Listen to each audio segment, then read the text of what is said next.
Good evening, everyone, and welcome to another edition of the Conservative Corner. I'm Elliott Margolis, and I'm here with a special guest tonight, Dr. Janice Magno. Welcome to the show. Nice to be here, Elliott. Janice, or Dr. Magno, I guess I should call you Dr. Magno. Whichever you're comfortable with. Has written this book. It's called A Way Out. And she uses a pen name for it, and I'll let her explain why. But it's a true story. And it's about somebody who was abused as a child and abused as a wife. And, you know, this abusive situations, we see a lot on the news, and you see all kinds of different abuses that are happening in families today. It's an amazing book. And I've been reading the book. I'm 2/3 of the way through now. And I'll tell you, sometimes when I'm reading this stuff, I'm saying, boy, that really annoys the heck out of me. And I'm saying, how could people treat people that way? And that's what we're going to try and get into in this show. So, Janice, welcome. Thank you. And tell us why you're using a pen name, and tell us a little bit about yourself first. Part of the reason for choosing a pen name is because of the sensitive content. Much of this has been a context of my life, but a lot of it is also the lives of women I have come across over the years who have confided in me, shared their stories with me. And so, as I say in the book, Dr. Alexandra Grace Mara is an amalgamation of women who has been brought up in an abusive household, and from there chooses a mate who is also abusive, but not at first. And the experiences that she undergoes and how she finds a way out is very much the main content and purpose of the book. As I say in the introduction, this is a story that I believe needs to be told because abuse has been hidden in our culture.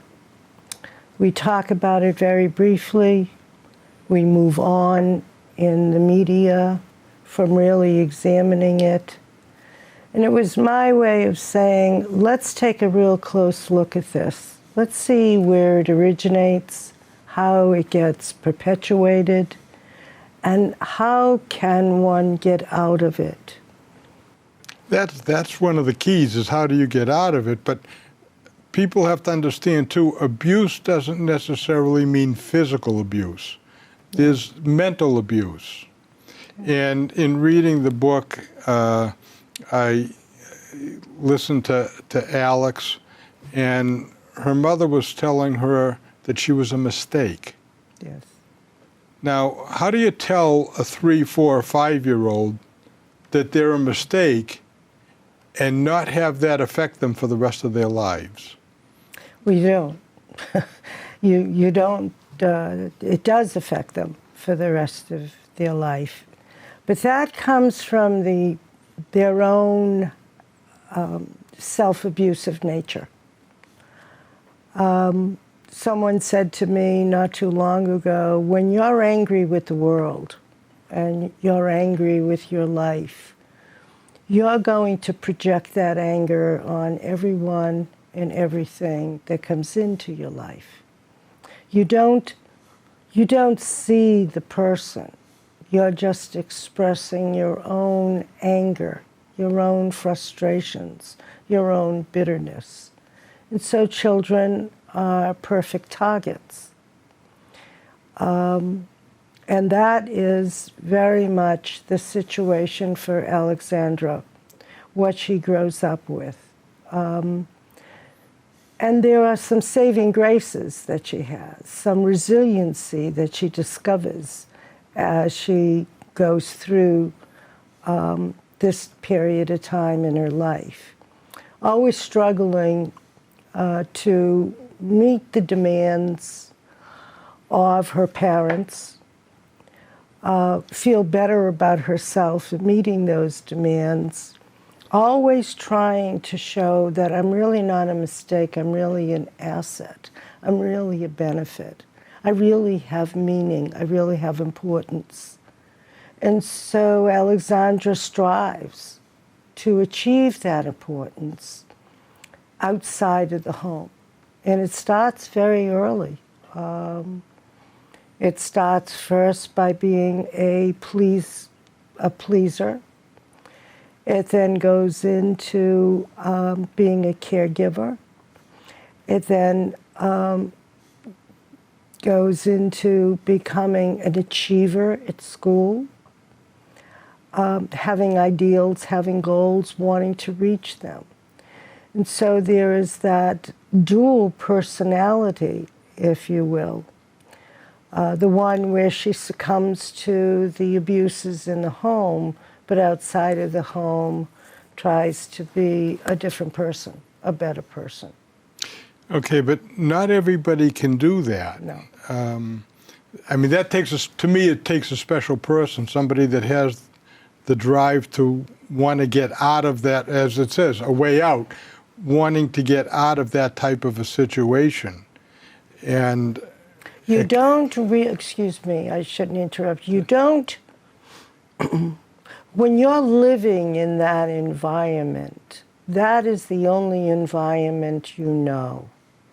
It isn't until much later in your life, and for Alexandra, it was marrying Wesley.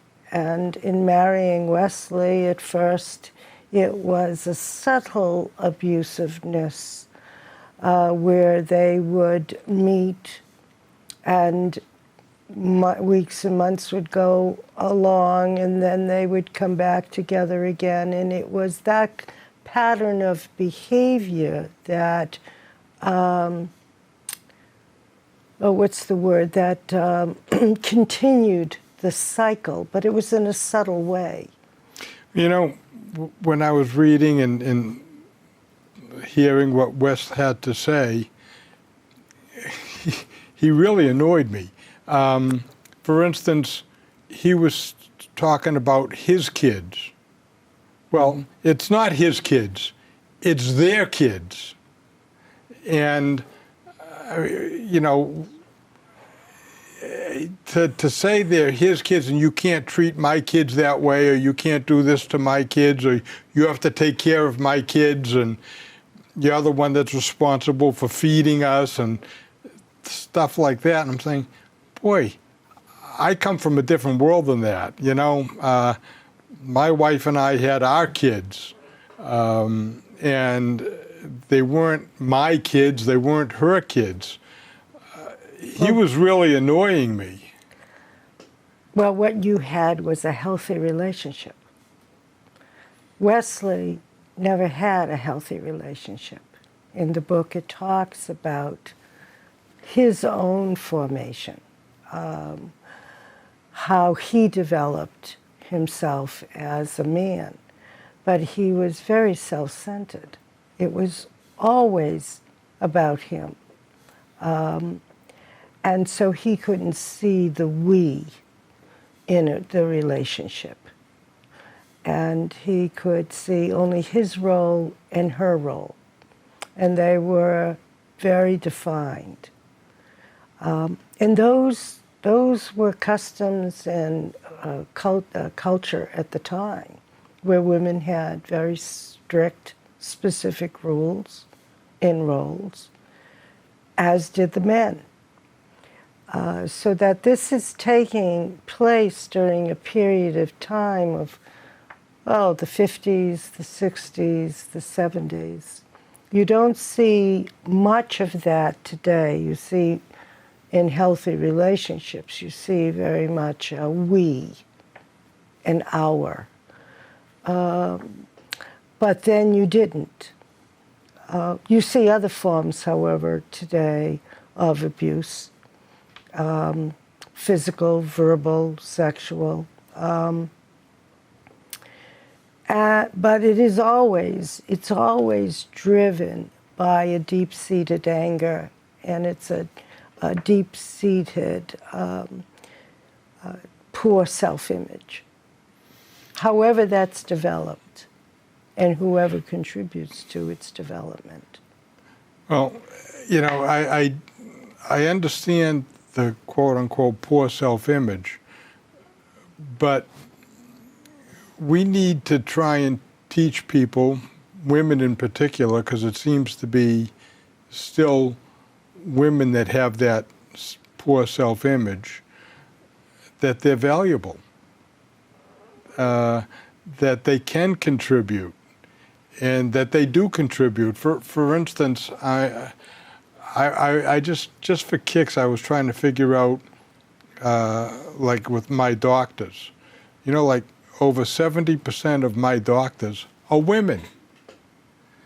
And that tells you that women have come a long way. And, it's like women can and do contribute to society, and they deserve to be treated, like Respectfully. Respectfully. That's a good word for it. It's true that some women can abuse the men, and that happens. But with this book, yeah, you're right. It goes back to the 50s, 60s, and 70s when things were a little bit different. They were a lot different. I speak also to Alexandra discovering the women's movement that took place with Bella Abzug and Gloria Steinem. That was a major breakthrough for Alex and for a lot of women. But yet she had to keep those ideals hidden because they would not be appreciated in the world in which she was growing up. And Alex keeps that hidden for a while, but all the while she is moving in that direction, moving towards independence, establishing herself with a career, knowing in the back of her mind that she is really the breadwinner in the family. She really is the sole source of support for her children. She sees it, but she is still a victim. I give her a lot of credit because, the being told, for instance, that you're a mistake, that can be pretty degrading. Being treated the way she was by her boyfriend, then husband, and still pursuing the career and making something of herself, she deserves a lot of credit. But I look at her as a role model for other women. She can be, and she hopefully will be. Yes, and that's the whole thing. I mean, she knew it was wrong, but for some reason she stayed. And that was a little bit confusing at first because she was much too smart to have taken the abuse that she was taking, but she still moved forward. And I like the fact that she moved forward and made something of herself, got an education, and got some good jobs. And like you said, she was the breadwinner, but she was also the mother. And, it just... It's a culture. People need, but people need to see, women in particular need to see that you can do this. Well, yes, you can. And there is the whole concept of resiliency that we don't really take a look at very, very well And I remember teaching a course with 3 other women. One was a nurse, the other 2 were social workers. And we would teach early childhood teachers and primary age teachers the whole concept of resiliency and that self-fulfilling prophecy of how you see yourself and how the culture around you, the subculture around you treats you, allows you to either believe in yourself or not believe in yourself. And there was a contradiction for Alex. And the contradiction was that her family saw her one way, but her educators saw her another. And very early on in her career, she was a successful student. And so outside of the home, school became that sanctuary. School became that positive place where she could see herself as a student, where she could excel, where she could be something, somebody. But back in the home, that was not her role. That was not what was, that was not what was encouraged. It just wasn't part of that subculture in the family. You do what you're told. Right. You take what I give you. And that's your, say, lot in life.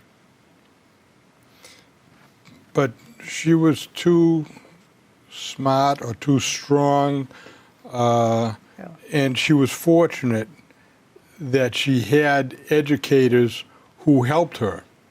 That was a very key role, and I really tried to show that in the book, that there are many ways that children can survive abusive relationships, and schools do play a very important part of that. And I tried to show that in the book throughout, that you are who you see yourself to be. And who did Alex see herself mostly as? Did she see herself as a victim, or did she see herself as a survivor? And somewhere along that path, she starts to see herself as a survivor. And that's a very important lesson in the book, because, you know, people can be and should be survivors, and they should want to succeed and not accept, you know, the negative aspect, like you were a mistake. That can really lower your self-esteem. Beyond that. But she decided, I'm here and I'm going to make something of myself. And she did. Took quite a few years. Yeah. It takes time. It's not an overnight phenomenon. I mean, I've had some people say to me, how could she put up with that? Why did she put up with that? And it's very difficult to understand if you've grown up in a healthy relationship where mothers and fathers treat one another with respect, have a love for their children, know why they're married. And for Alex, her parents had a sad story. And that story is shown in the very beginning.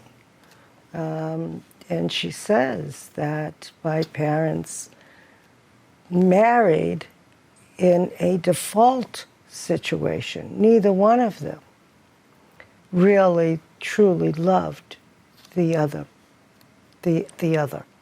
And so that relationship feeds that environment of unhappiness. Yeah, and there wasn't a lot of happiness in her family as a young child. Right. And the fact that she knew she wanted something better and worked toward it is a major credit to her. But how do you, I guess the question would be, how does somebody get out of a situation like that? How do they get to a way out being treated as basically a second-class citizen? Well, for Alexandra, the issue was that she kept on hitting a wall. First softly, and then as time went on, it became more violent. The day for Alex was the day when she saw her children potentially being the victim of abuse from their father. And it was at that moment in time she sees what she needs to do. And it's not for herself, it's not for her own well-being, but it was for the well-being of her children. So she basically, she was not physically abused, but mentally abused as a child. Verbally. Verbally, right. Physically. And then later on she learns about other abuses.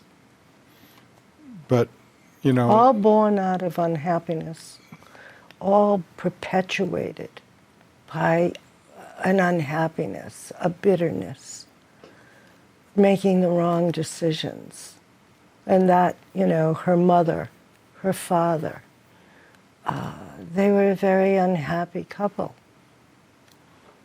And they brought that unhappiness into the house, and nobody could really talk about it. Everybody knew it. Mm-hmm. But nobody talked about it. And, you know, Alex's mother was nasty to a lot of people. Her sister, her mother. The only one she wasn't nasty to was her father. He wouldn't tolerate it. So it perpetuates itself. Oh, abuse perpetuates itself. It's a cycle. Yeah, and you have to really want to get out of it. And There has to be a motivator. yeah.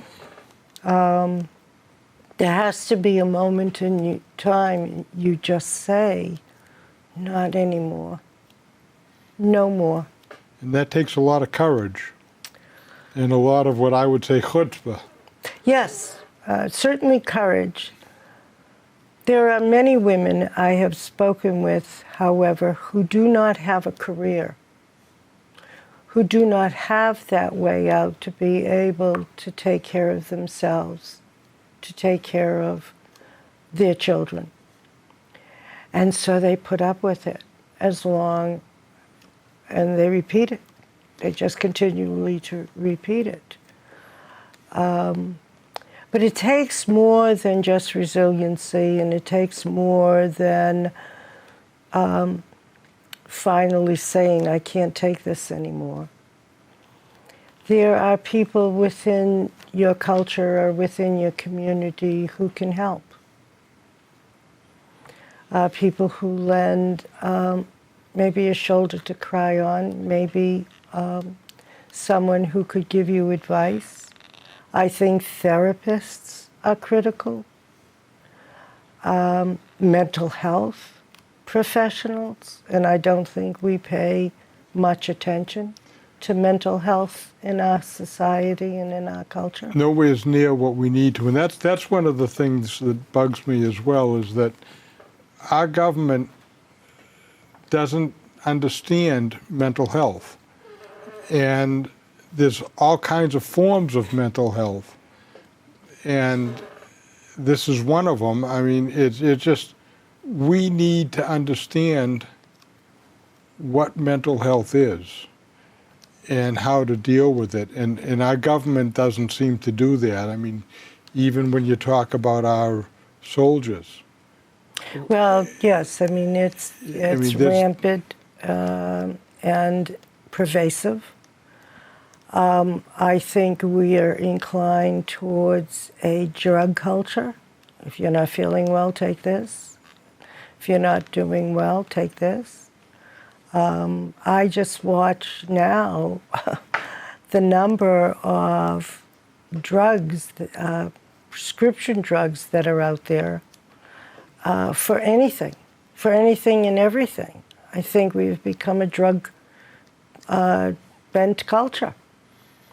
It's easier to mask what's really hurting, what's really behind the mask, if you will. And we don't understand it, but I don't think that we care to understand it, which is a very crude way of saying it, so it's up to the individual. It oftentimes comes down to the individual person trying to find their way out. Yeah, I mean, Government isn't going to do it. Everything is individual, but you have to want to get out. Yes, I mean, there has to be a motivation, there has to be a wanting, there has to be a reason and a purpose. And that's where the mental health professional comes in. And then as you go through reading Alex's story, she finds faith.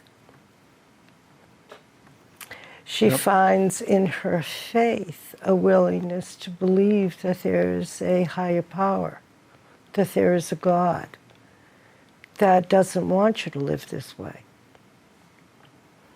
And that's a step that a lot of people in our culture don't really want to acknowledge or take.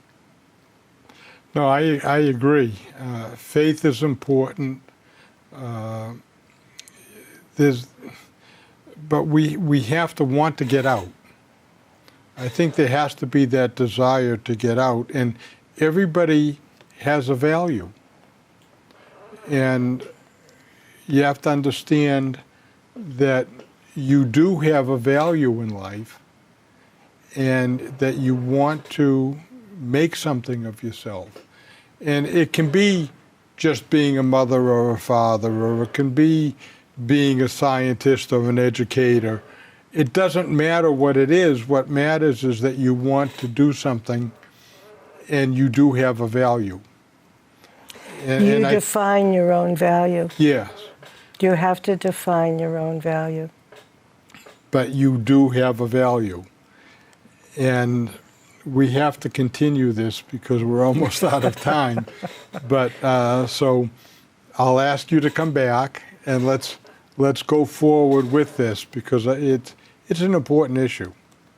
And we're trying to help people. And that's the goal. That's the goal, is to get this into the hands of those who need it most. Yep. So thank you for watching. We'll go to part 2 shortly. And I hope you enjoyed this, and you will enjoy the next one. Thank you.